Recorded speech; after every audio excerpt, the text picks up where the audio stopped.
O, masayang araw po, mga ka-PL. Napiko na yata si Boying Rimulya. May babala ho siya sa lahat ng mga DDS, sigurado ko. Para sa mga DDS po ito, mga kababayan. Kasi, ang sinisigaw po ng karamihang mga DDS, lahat ho tayo, mga kababayan, ha? Aminado ho tayo dyan. Lalo na kapag kami rally. Di po ba ang sinisigaw Marcos resign. Nagbigay ho siya ng babala. Ang sabi niya, mga kababayan, ha? Kung sino man daw po ang mga DDS na malaman ho nilang sumisigaw ng Marcos resign, mga kababayan, may kalalagyan daw po. Maaari daw pong maipasok sa selda. O, kita nyo na. May ganon. Boying Rimulya. Huh? Pagka Marcos resign, ang isisigaw, bawal. Pero pag Inday Sara Duterte resign, putang ina. Okay lang sa inyo. Hindi nyo isiselda. Ganun ba talaga kayo kabaya, sir? Di ba? Si Marcos, tsaka si Inday Sara, parehas siyang elected official. Isa sa pinakamataas na posisyon sa gobyerno sa ating bansa. Bakit kay Marcos lang po? Mr. Boying Rimulya. Bakit hindi po kay Inday Sara? O ito ho, mga kababayan. Nakita ko lang naman po sa Facebook, pakalat-kalat lang po ito, mga kababayan. Basahin ko lang ho para malaman po ninyo. Mahirap na kasi, baka mamaya kayo po na mga nakasubaybay sa kaganapan at galit na po sa korupsyon sa ating bansa, kaya kayo napapasigaw ng Marcos resign, maaaktuhan ni Boying Rimulya. Mahirap na, baka kayo po ang madiskitahan, mga kababayan. Baka maipaselda ho kayo, mag-iingat po kayo, mga kababayan. Magsalita na kayo ng kung ano-ano. Wag lang yung Marcos resign na yan at nagagalit na si Boying. Wag yung gagalitin si Boying, nako. O ito ho ang sabi, nagbigay ng babala si Ombudsman Boying Rimulya sa mga kritiko ng Pangulo. O sino ba kritiko ng Pangulo? Wala namang iba, kundi mga DDS. DDS talaga ang pakay dito ni Boying, mga kababayan, na ipitin. Wag lang magsalita ng Marcos resign. Kritiko ng Pangulo na hinay-hinay lang daw sa mga lumalabas na salita sa kanilang bibig. Ayan.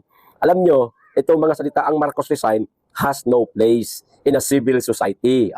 Lahat ng sobra, nakakasama. Ganyan din ang freedom of expression. May hangganan. Mga ganyang salita, pwede na kitang maipakulong. Babala ng ombudsman. Itong mga salita ng Marcos resign, may kalalagyan ang mga ito sa selda. Sino daw po may sabi, mga kababayan?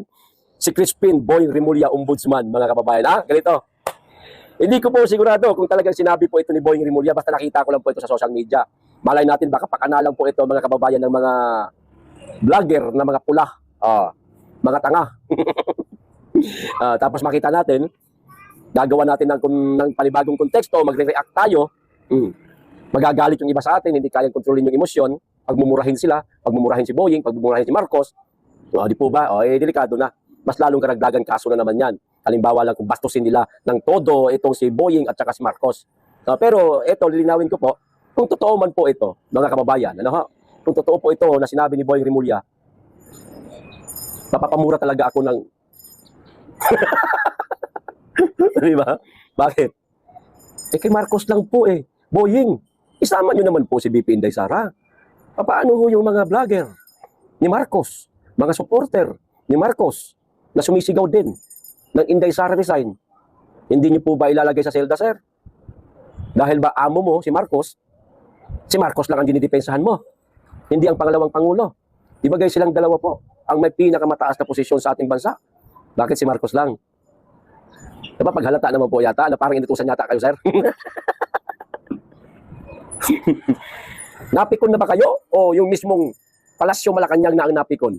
Dahil meron na namang paparating na panibagong impeachment. Impeachment.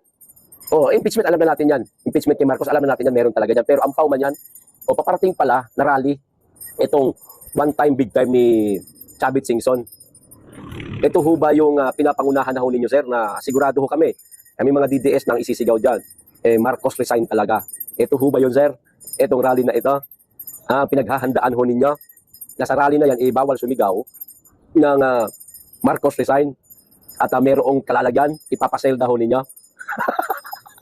Sir Boying Rimulya, kailan pa po naging bawal ang pagsasabi ng resign sa isang elected official? Impeachable pa nga Di ba, mga kababayan? Impeachable official. Di po ba, mga kababayan? Di ba, karapatan yan, nating lahat, na magsalita na Marcos, mag-resign ka na. Pero lilinawin ko ha, itong video ito, wala akong sinasabi na tinutumbok ko si Marcos na mag-resign na siya. Nagpapaliwanag lang ako. Karapatan po, Sir Boying Rimulya, ng bawat Pilipino na sabihing Marcos resign. Kung totoo ito sinasabi nyo. Ako, gumagawa lang ako ng reaksyon ko dito. Ano ho? Karapatan po, kahit sino sa ating mga kababayan na magsabi na Marcos, mag-resign ka na lang kasi parang hindi mo naman napapamunuan masyado yung bansa natin. Wala naman kami nakikitang mga nagagawa mo mabuti. Wala kang proyekto. Mag-resign ka na lang rin siguro, Mr. President. Kung paano siya humingi ng suporta, ng tulong sa amin, sa ating lahat, noong panahon ng kampanya na tumatakbo pa lang siya sa pagka-presidente, karapatan niya yon. Humingi siya ng tulong, suporta, naiboto natin siya para manalo siya. At nanalo na nga dahil pinagbigyan natin. Napakaraming bumoto sa kanya. Karapatan din po siguro ng mga tao, ng mga Pilipino na mga bumoto sa kanya at nakikita ang walang silbi niyang administrasyon na sabihing Marcos resign na. Di ba? Lahat po tayo may karapatan. Si Marcos humingi ng tulong, karapatan niya yon. Naiboto siya, humingi siya ng tulong sa atin, karapatan niya yon. Karapatan din siguro natin na sabihin na mag-resign na lang siya. Ng ating mga kababayan pala, yan, ulitin ko. Karapatan din siguro ng ating mga kababayan na sabihin, mag-resign ka na lang, sir. Di ba, mga kababayan? Ano masama doon?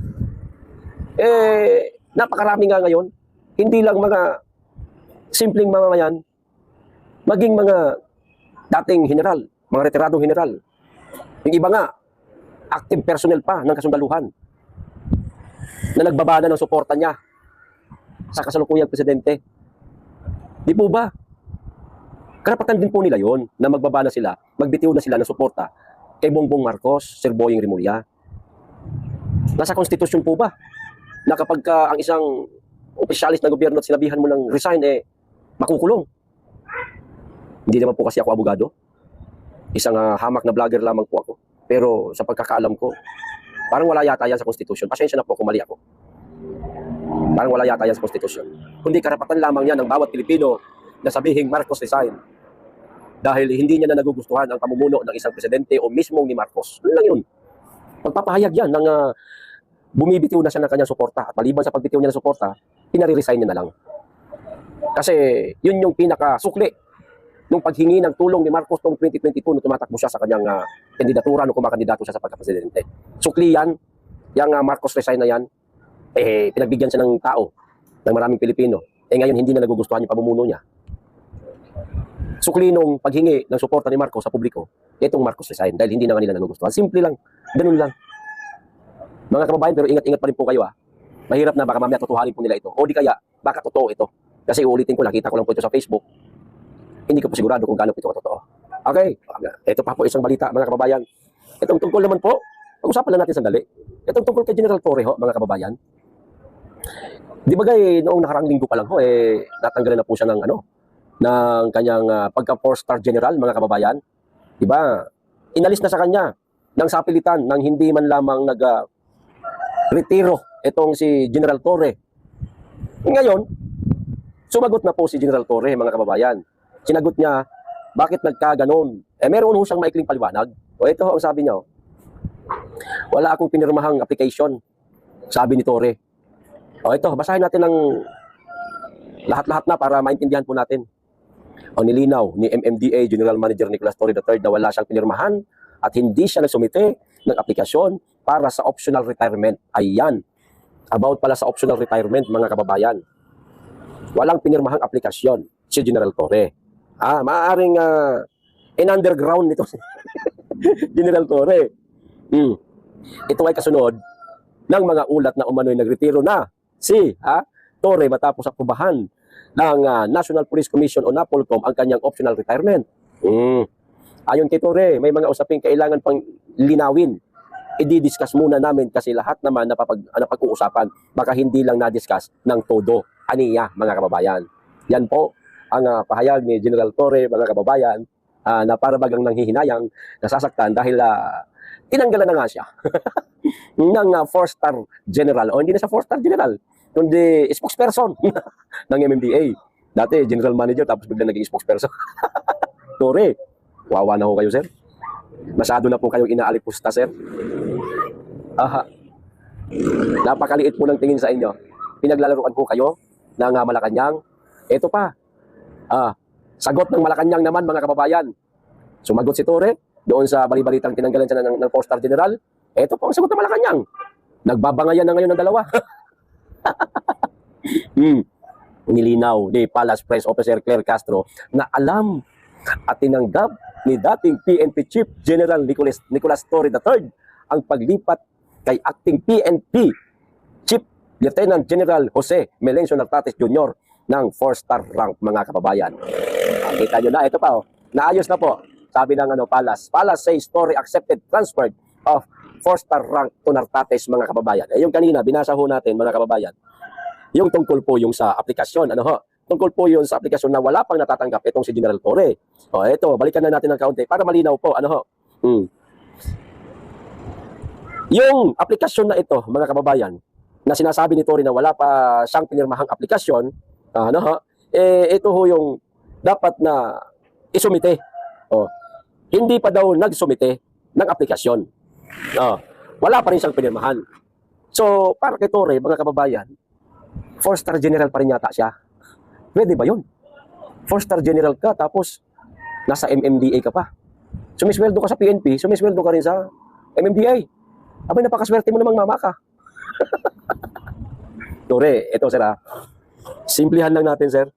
Simplihan lang po natin para hindi ho kayo masaktan sa mga ginagawa ho sa inyo.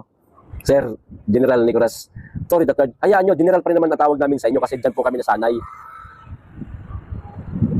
Taga Mindanao ho kayo. Yang mga nasa Malacanang, yung mga malapit na mga gabinete ni Marcos sa kanya, hindi ho nagtitiwala sa inyo yan. Lalo na Mindanaoan ho kayo. Inilagay lamang po kayo noon bilang 4-star general kasi napaka masunurin nyo pong aso. Kung ano po yung utos ho sa inyo, sinusunod nyo po kaagad, sir. Masunurin, ika nga, masunurin bulldog. Di po ba? Ngayon, napakinabangan ka na po nila, tapos na trabaho mo sa kanila, ito na ho ginagawa sa inyo. Sir, ginagamit lang po kayo, hindi niyo po pa nahahalata. Hindi niyo pa ho ba napapansin, sir, na niloloko na lang ho kayo. Tandaan ho ninyo, sir. Dati po kayong Chief PNP na mayroong maikli lamang na termino. Sa kasaysayan ho ng Pilipinas, ikaw po ang Chief PNP na may pinakamaikling termino. 80 mahigit na araw lang. Hindi mo lang umabot ng 3 months. Ginagamit lang po kayo, sir. Kung ako sa'yo, sir, simple lang. Para makaganti ka sa mga ginagawa nila sa iyong pang-aalipusta. Pang-aalipusta yan eh. Pangbabastos po yan sa pagkatao mo. Dati po kayong PNP chief. Tapos binabastos kayo. Papayag po kayo, sir. Na basta-basta na lang po kayo bastusin ng mga nasa gobyerno ngayon. Lalo na yung mga inappoint ni Marcos dyan sa DILG at sa Ombudsman. Magkapatid. Ako sa inyo, sir. Mag-isip-isip na ho kayo. Kumanta na ho kayo. Ikanta nyo na kung ano ho mga nalalaman nyo. Yan po ang kaisa-isa na lang na mga alas mo. Alam namin marami kang nalalaman. Ikanta mo na. Bago ka pa gawan ng hindi maganda. Baka pagkatapos ng MMDA na yan, hindi ka na po bigyan ng panibagong posisyon. Pwesto, trabaho sa gobyerno. Saglit ka lang dyan sa MMDA, sir. Saglit ka lang daw dyan. Hindi ka daw dyan magtatagal. Yan lang yung tinatawag na graceful exit mo sa PNP bilang 4-star general. Inilagay ka lang dyan sa MMDA para magkaroon ng simpleng graceful exit sa PNP para maibigay na kay Nartates yung 4-star general. Kayo nga mismo nagulat eh. Bakit namatay ka? Wala naman ako aplikasyon. Wala akong pinirmahan. Bakit biglang nag-retire na ako? Wala na, hindi na may babalik. Na kay Nartates na po. Mauobligan na ho kayong lisanin talaga ang PNP. At kalimutan na lang yung 4-star general mo. Gusto mo makagante? Edi kanta mo. Ganun lang kasimple. Kumanta ka. Mas marami pang matutuwa sa'yo ng mga kababayan natin na dati galit na galit sa'yo dahil sa ginawa mo kay PRRD, ginawa mo kay Pastor Kibuloy. Maraming matutuwa sa'yo pag kinanta mo yan, lahat ng mga nalalaman mo. Subukan mo. Pero babala ko sa inyo, sir. Huwag na huwag kayong sasanib sa mga dilawan. Mas lalong magiging amoy etchas ko kayo. Ikanta nyo lang. kung ano nalalaman nyo, okay na yun. Pero huwag nyo rin pong tangkain na makipagkaibigan na sa mga DDS. Palagay ko, karamihan ng mga DDS hindi ka matatanggap. Yan po, mga kababayan. O, ito pa, huli na lang po mga kababayan, huli na lang po. Kasi malapit na magsimula ang Birada Aguila. Ito, yung tungkol naman po sa sinabi ni Ping Lacson about po kay Romualdez. Obvious na ho talaga mga kababayan na napakalabo pong akusahan o maidawit, hindi nadawit, mapangalanan, maimbestigahan itong si Martin Romualdez sa Senate Blue Ribbon Committee. Lalo na, sinabi ni Soto na yung Cabral files na yan, basura lang yan, listahan lang yan, na kung saan yung listahan na sinasabi at basurang sinasabi niya, naroon ang pangalan ni Martin Romualdez, ni Bongbong Marcos, ni Sandro Marcos. Sinabi rin ni Ping Lacson na wala daw siya nakikitang basihan na isisi kay Martin Romualdez itong maanumalyang flood control project. Dinagdagan niya pa po mga kababayan. Meron pang dinagdag si Ping Lacson. Ito sabi Lacson, iginiit na hindi nila pwedeng pwersahin si Romualdez dumalo sa Senate hearing.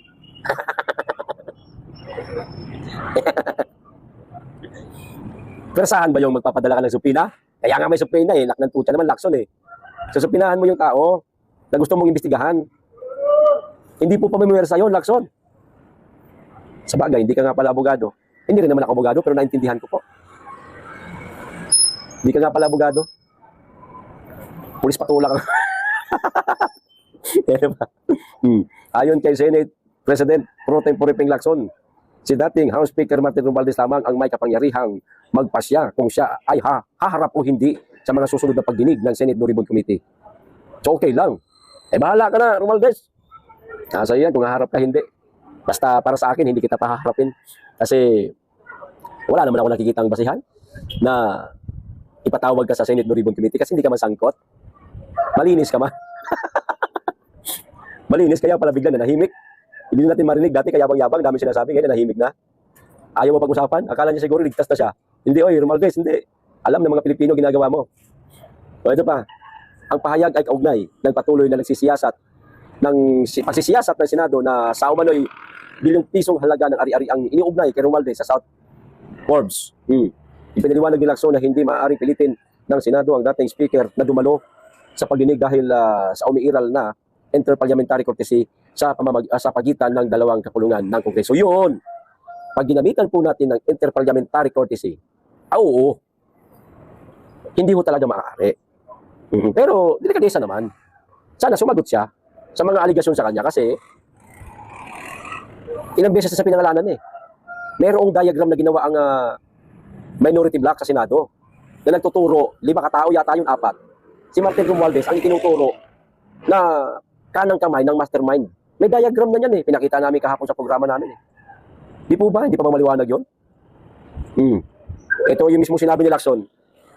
The next Blue Ribbon hearing, we can send another invitation to Romualdez and of course, it through Speaker Faustino D. the third, ni Lacson. Magsisend daw sila ng invitasyon. So, dagdag pa niya, bukas ang Senado na pakinggan ang panig ni Romualdez kung nanaisin itong dumalo, subalit wala umanong legal na paraan upang obligahin siyang kumarap. Lacson naman, ano ka ba talaga ni Romualdez? Bata ka ba? Bata ka ba talaga ni Romualdez? Bakit parang ikaw na ang naging padrino ni Romualdez sa Senado? Kasi kung si Marcoleta lang sana ang Senate Blue Ribbon Committee chairman, sigurado ako mga kababayan, matagal nang pinatawag to si Romualdez. Matagal na itong iniimbitahan. Kung si Marcoleta. Kaso si si Lacson mga kababayan tuloy, napapagsabihan nito si Lacson na baka bata naman ito ni Romualdez. Di po ba? Bata ba ni Romualdez ito si Lacson? Mga kababayan, nakatanggap din kaya ito ng bonus? Nagtatanong na po ako o kayo na po humusga. O ito pa isa, huli na lang po mga kababayan, naiinis na ako dito kay TomTom. Ginagago na kami mga taga Davao. Itong si TomTom, isa po itong traffic index survey company, mga kababayan. Parang ganun ba? No? Ito, hindi lang isang beses niyang sinabi ito, kundi 2 o 3 na yata ito. O sa mga taga Davao na nanonood, magkomento ho kayo. Kayo na po ang magkomento dito sa video na to. Ito sabi ni TomTom mga kababayan. Naitala sa 2025 TomTom Traffic Index na ang Davao City ang lungsod sa Pilipinas na may pinakamabigat na daloy ng trapiko. Survey firm po itong TomTom na ito mga kababayan sa mga traffic. No? Ewan ko kung traffic lang yung pinakikialaman itong kumpanya yata ito o survey firm yata ito. Davao daw, mga kababayan, ang lungsod sa Pilipinas na may pinakamabigat na daloy na trapiko. Ipinapakita po nila mga litrato sa EDSA. Pero tinutukoy po nila Davao City. Uuwi ako ng Davao. Ito katapusan. Lintik na tomtom ito. Gagawan ko talaga ito ng video. Ipapakita ko sa kanya ang video. Maipakita ko sana ito sa buong mundo. Sa pamamagitan po ng pag-share ninyo. Ipapakita ko po kung gaano po kaganda ang daloy ng trapiko sa Davao City. Taliwas nitong sinasabi nitong tomtom na ito. Yung Davao City, mas mabigat ang daloy ng trapiko kaysa sa Manila. Kita nyo na. Kami araw-araw kami bumabiyahe, EDSA, napaka-traffic, lintik. Davao City, kami taga Davao, kami lulukohin ni Tomtom. Alam namin kung ano ang Davao City. Ito si Tomtom, parang nabayaran yata ito para siraan ang Davao City. Kasi nakikita na po ng mga naiinis, mga naiinggit sa Davao City. Na ang Davao City ay umuunlad, gumaganda, dumadami ang mga investor na naglalagak ng kanilang puhunan sa Davao City. Hindi naman po namin sinasabi na walang traffic sa Davao. Meron, pero hindi po kagaya ng katulad po dito sa Maynila. Hindi katulad dyan sa EDSA. EDSA na, sa gilid na yan. Dito, EDSA na yan. Talikod ditong building na kinaupuan to, EDSA na yan. Napaka-traffic. Hindi naman po namin sinasabing walang traffic sa Davao. Meron, pero yung rush hour lang. Magsisimula ito, kung di ako nagkakamali mga alas 3 hanggang alas 6 lang ng hapon. Okay na yan. Wala na masyado yan, yung mga oras na yan. O sige, pagpalagay natin, 3 to 7 p.m. Yan. Pero paglagpas na ng 7 p.m. alas 8, wala na, tahimik na. Hindi ko katulad sa Maynila. Alas 12 na lang ng hating gabi, traffic pa rin, totoo yan. Hindi ko sinisiraan, pero totoo naman talaga, napaka-traffic naman talaga. Hindi po kagaya na sa Davao. Lahat naman siguro ng lungsod merong traffic Hindi po ba? Bakit si Davao lang? Ang laging iniingay nito si Tomtom. Hindi ba? Sa mga taga Davao, comment. Ano ang masasabi niyo dito sa sinasabi ni Tomtom? Okay, hanggang dito lang po. Maraming salamat. Mag-iingat kayo lagi at higit sa lahat, mahalin natin ang Pilipinas.